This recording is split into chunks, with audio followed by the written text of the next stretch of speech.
The conception of boy bands started in the late 19th century as a cappella barbershop quartets.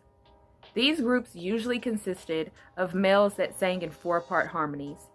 Eventually, barbershop quartets would die out by the 1930s, but a revival of the male vocal group would take place in the late 1940s and 50s with the use of doo-wop music.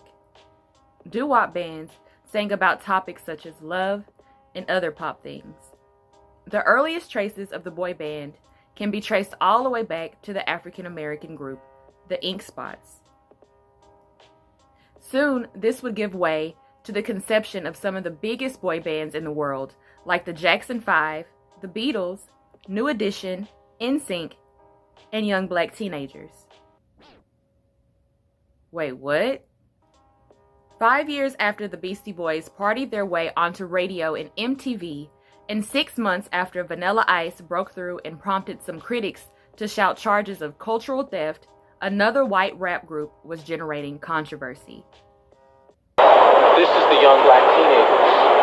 So brother Cameron. What's up, man? What's up? Introduce yourself, Tommy man. Neville. Yo, I'm Crush. Firstborn. Finally. ATA. What's up? TJ Script. Cool. Nice to meet you. So, how did you guys, come on, the Young Black Teenagers? Young Black Teenagers. Now, you know I wasn't expecting that. Like, when I saw, the video and all, and I'm like, yo, these guys are white. They were neither black nor teenagers, and they released their self-titled album in 1991, overseen by Public Enemy, Ice Cube, Belle Biv DeVoe, and producer Hank Shocklee. It immediately divided the rap community. A Berkeley, California radio station disc jockey got high marks from listeners after playing a Young Black Teenagers track, Proud to be Black. And if you don't like my rhyme, then you'll kiss my behind. Cause I'ma say what I wanna say, do what I wanna do. Display all my feelings until the baseline is through. Cause some may say that I'm whack, and some may say I act black. Who is this black for a fact? And in fact, I'm proud to be black. Let me tell you about blackness. Until he informed the audience that the group was white. Immediately, the tide turned from hearty approval to angry rejection. John Schechter, editor of New York-based rap-devoted magazine, The Source, received tons of negative mail regarding Young Black Teenagers. A lot of members of the rap industry are concerned about what's happening in rap.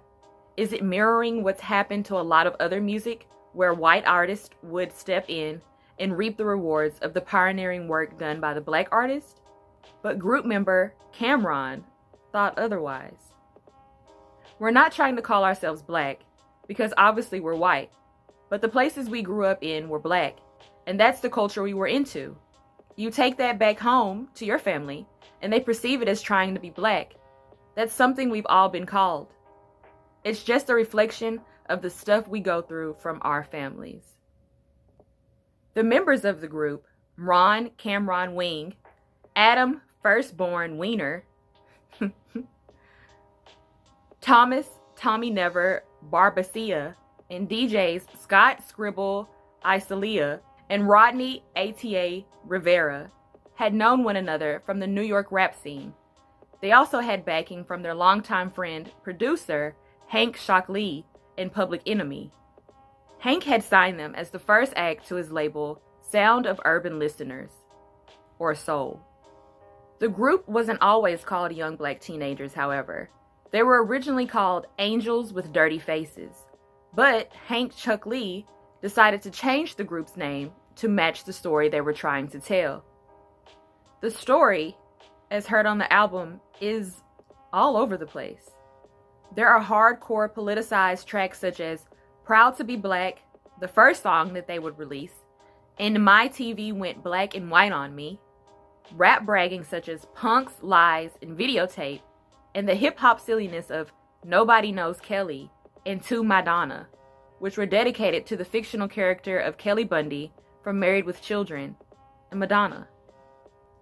Their second album, Dead Ends Kids Doing Lifetime Bids, released in 1993, would feature their biggest single, Tap the Bottle, before the group inevitably broke up in 1994. But they did quietly release a song in 2000 entitled Hail to the Chief. However, That hardcore element is what made people believe it would convince some skeptics, or, win some audiences over.